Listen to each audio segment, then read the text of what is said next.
So they gave me a diet plan that I tried to follow, but it didn't work. I kept getting fatter. I was taking insulin 4 shots a day, and I wasn't getting any better.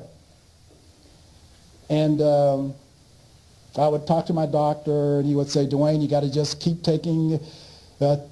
following the program, and so forth and so on. My mother decided that I'm going to be eating Brussels sprouts for breakfast. And I said, you must be crazy. And my mother just stood there. Okay, Mom, all right. Because it was easier just to give in than to listen to my mother complain. And so I ate the Brussels sprouts. Funny thing happened. For the first time, my post-meal blood glucose level actually went down. Now, my average glucose level at that time when I got out of the hospital was still in the 400s. But of course, 400 is still a lot better than 1300.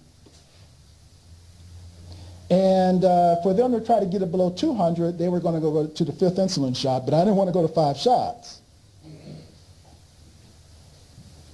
And so I called my doctor and I said, yeah, Doc, you're not going to believe this, but my blood glucose level actually came down 75 points post-meal compared with my previous readings.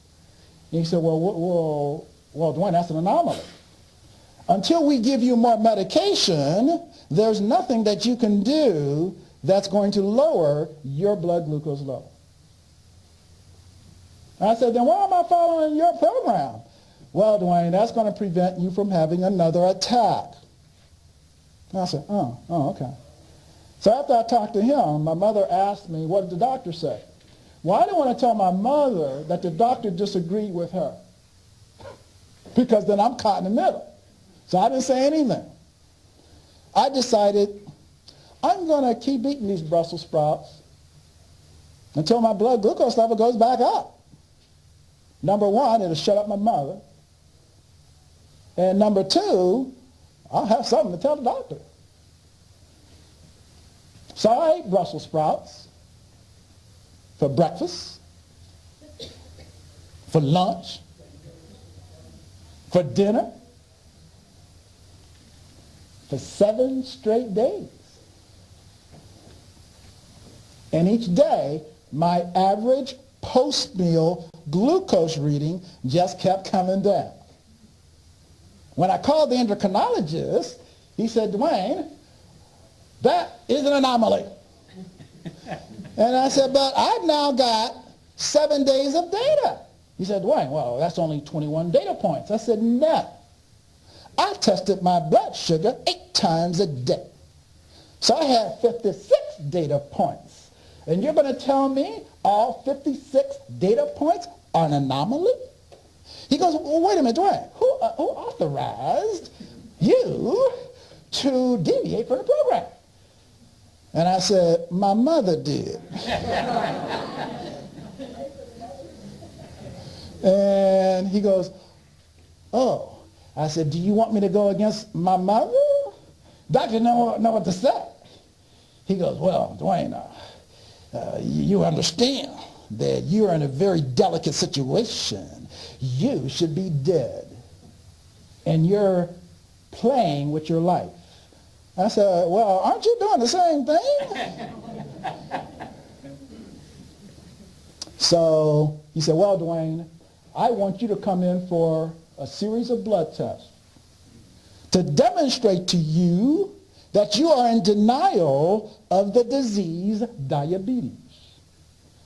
And so they prepared set up an appointment. I had to get the blood work done. And the purpose of this appointment was, first of all, for me to get, first of all, are there any diabetics in the audience? Ooh, okay. So all of you are familiar with the hemoglobin A1C test. The hemoglobin A1C test measures the percentage of glucose attached to the hemoglobin. And the endocrinologist felt that I was maybe making some mistakes with the data.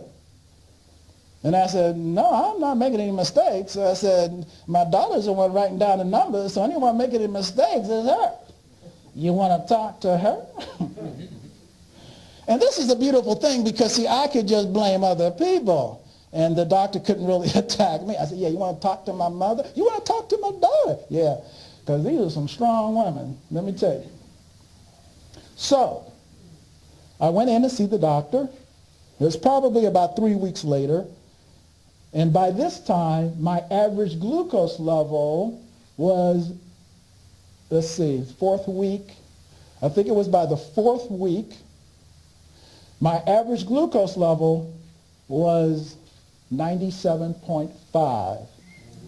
Yeah. Now understand, I was still taking insulin now, 4 shots a day. And the doctor came in. I was in the room with the physician assistant.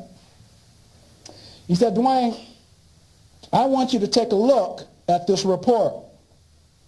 I want you to understand that you are in denial of a disease that almost killed you and should have killed you. And that however you, your daughter, or whoever is collecting the data, they're doing something wrong. Because the hemoglobin A1C test, you can't fake it. Now, anybody here that's a diabetic knows you can fake the fasting blood glucose test, just starve yourself for 12 hours. That's what the doctor thought I was doing. So anyhow,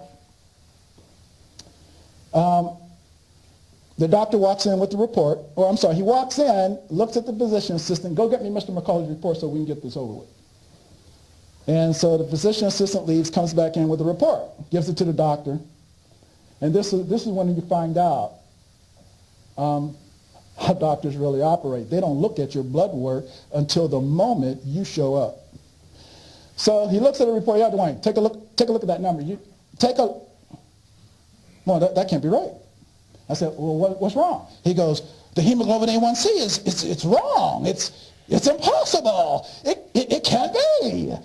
This is incorrect. He looks at the physician and says, go get me Mr. McCullough's report. This report is in error. This is impossible. And I said, what's impossible? He goes, this reading is impossible. I said, well, what is the reading? He says, there's no need in me telling you the reading, Dwayne, because it's in error. I said, could you just humor a brother and just tell me what the reading is? He said, well, it says 5.5%. Which is the high end for a non-diabetic. Your hemoglobin A1C should be somewhere around 7-8%. He said, so this is a mistake made by our lab. We're going to have to retest you. I said, we're going to have to retest me because it's an error? He goes, yes. And you know it's an error because, he said, because why? You're a diabetic. You're a type 2 diabetic. And the average blood glucose level of a type 2 diabetic in the United States of America is 175. Anywhere from 175 to 190, depending on which data you look at. So that translates to a hemoglobin A1C of 6.5 to up to 8%. So they reordered the test. A few more weeks went by, went back in. This time the doctor's running late, and he's running in, and he's getting a report. He said, okay, Dwayne, now take a look at this number. This is ridiculous. This is ridiculous. I said, what's ridiculous? He goes, well, your hemoglobin A1C it's 4.5%. That's better than mine. I'm not a diabetic. It's better than mine. This is not possible. I'm going to send you to another lab.